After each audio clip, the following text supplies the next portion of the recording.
Pokemon cards are fun, but they are way overhyped. Why not get these toys in Japan? For example, here is a $13 toy microscope that can magnify 20 times of your phone's camera lens. But does it actually work? And here is a shape-shifting solar panel powered toy robot that can be easily built by a 10-year-old. If this thing actually is that easy to build. And these two toys are not the only one. There are 7 more interesting toys I want to show you in this video. Starting with a puzzle that you can play forever. A series designed by 10-year-old to work out your brain. And this one I have is a level 1 puzzle.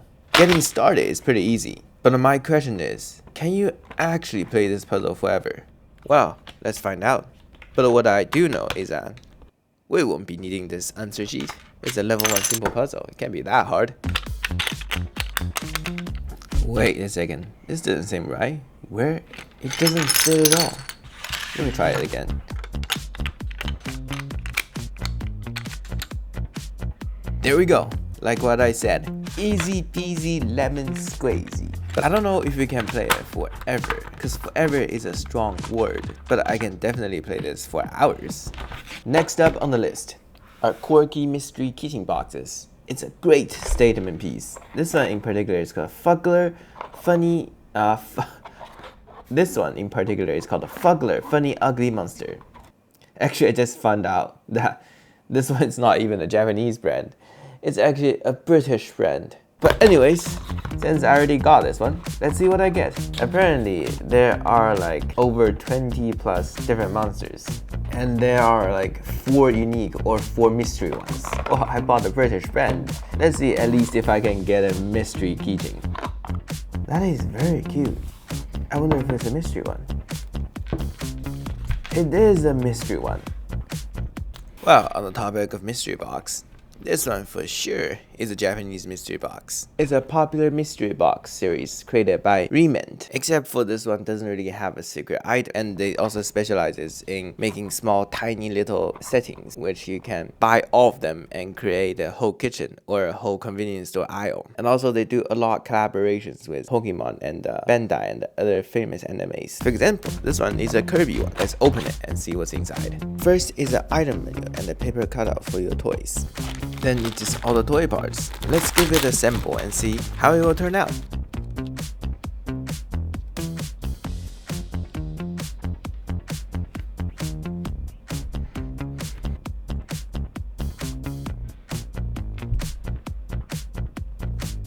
Not gonna lie, I quite enjoy assembling things like this. It's very cute and very therapeutic to do this kind of stuff. And it turned out great. I think it's a wonderful decoration for my place. Let's make some sushi next. This puzzle is made by Mega House. They specializes in making puzzles for all kinds of food. For example, they have one for takoyaki, they have one for tuna, and of course, they have one for onigiri. And not gonna lie here, I'm pretty good at cooking, so this puzzle should be very easy for me. Wow, let's start cooking. The moment you know how good this puzzle is, that it also comes with a sushi plate with instructions on the back. Let's start making our sushi. First, you take a piece of tuna, and then a tiny bit of wasabi. Lastly, you just put the rice together. Should be easy. Yeah, you just put the rice together. It should all stick and fits perfectly. And then you have a piece of sushi. Easy. Never said it was hard.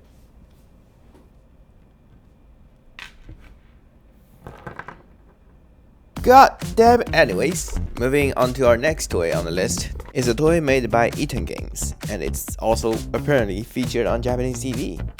The concept of this game is very simple. You have 2 kappas, they're brothers. There's a huge rich lore about these 2 bros, but then essentially what you need to know is that there are 2 good bros. They like to wear this green hat, and then this hat needs to have water on it, so they would like switch hat from each other from time to time. So together, you and your friend will help them do this. You start with a glass of water and a straw, and then there are 2 fish dice you throw with your friend. If one of the fish faces up, you have to put 1 straw of water onto the hat, and if 2 fishes face up, you have to put 2 straw. How much water you want to put onto the hat depends on how much water you draw from the glass. And then if you got 2 backside of the fish, then you have to move the hat from one of the bros to the other bros. So whoever spills water by moving the hat or put too much water on the hat loses the game. A very fun and a very unique simple game, and it also helps the cover bros because they like wet hats. After helping out the bros, let's help ourselves. For example, why not finding some gold together? This toy lets us exactly do that, finding gold. Well, it has the potential to find the gold. In a way, it is like another mystery box, but for rare metals. It's only a couple bucks, so if we can find gold, it'll be a jackpot.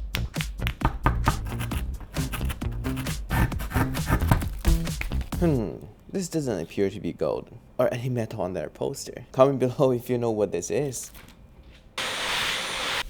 Moving on to the next toy is a toy microscope that you can bring it anywhere, and it claims that it can magnify 20 times of a camera lens and also takes crispy sharp images. Sounds very promising.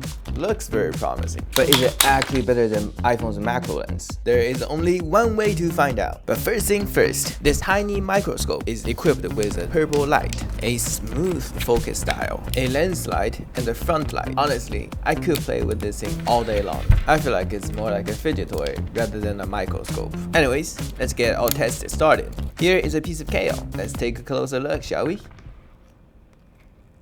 Oh wow, look at all those veins. It's got more veins than venom. And here is a piece of seaweed.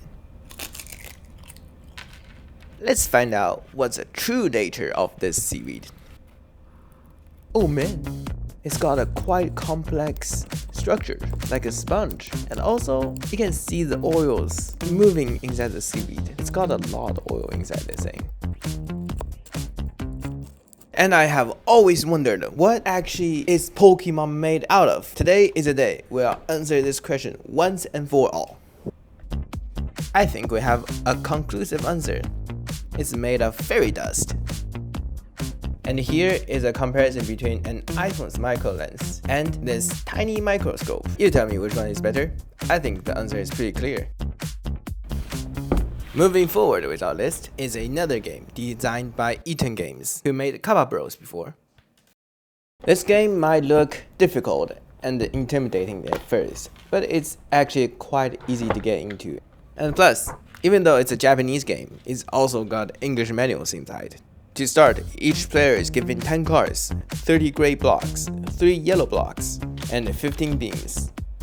To start the game, each player first builds a starting ramp and place a car on the starting ramp. To build an effective highway network, you have to construct a column first. You use a great column beams. The new constructed column can only be one higher or one lower than the previous column. Once you have constructed your new column, place a road stick on it to finish the construction of your highway. If the new highway meets the protocols of the highway system, you can place a car on it to show you earn a point. Regarding the construction of your highway network, there are a few road placement rules you need to follow. First, the beam cannot overshoot the column. The beam can attach to the top of another beam. The beam cannot cross a column, and you cannot enclose your highway system into a closed road. And also, your highway network cannot touch other columns or highways. And also, there are a few conditions for placing a car when your beam crosses another player's beam. Note, you cannot place a car when your beam crosses your own beam. You can place a car on your beam when the beam crosses another player's beam, either above or under it. And you can only place a car when your beam is the first one that crosses that player's beam. For example, this one cannot be placed, and this one also cannot be placed because they are not the first beam that crosses. And there is another condition where you can place two cars, is when your beam crosses over two other players' beams. But if your beam crosses over a cross sections like this, you cannot place two cars on it because you are actually crossing one player's beam instead of two players. In addition to building the beams, you can also build a junction with a yellow block.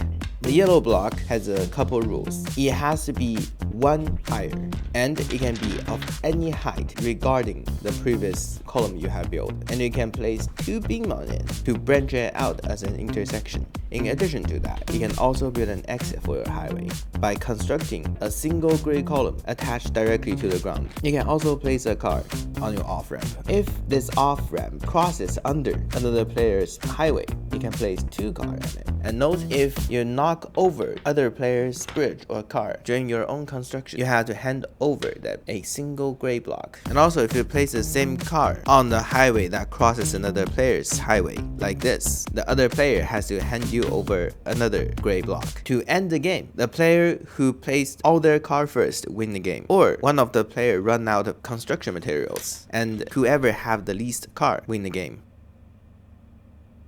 Our last item on the list is a solar panel powered toy robot that can transform into 8 different shapes.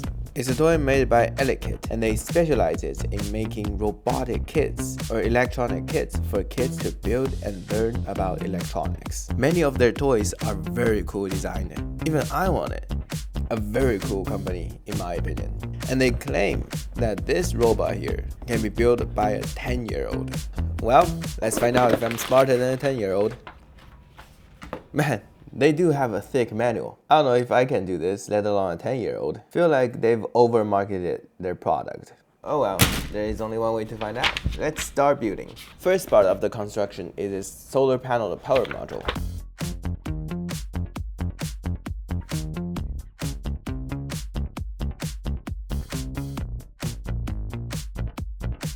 Ah man, a simple motor took me half an hour to do it. I'm starting to feel like this is not for a 10-year-old to do. And also for the transformation part, they're saying you have to build 8 different kind of robots with the same motor. It's just that you choose which one to build and you can take apart and rebuild them. Not really a transformer as I originally thought. Oh well, we can't stop here. Let's build a race car next.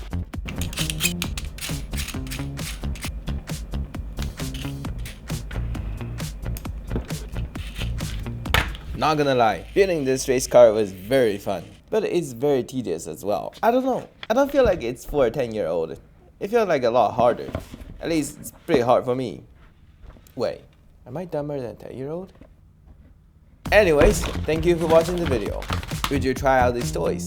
And also, if you're interested in these toys, I have put their official website in the description below. And yeah, thank you for watching. If you enjoyed this video or find this video helpful, please share, like, and subscribe. Much appreciated. And I'll see you in the next one. Click here or here to watch more videos.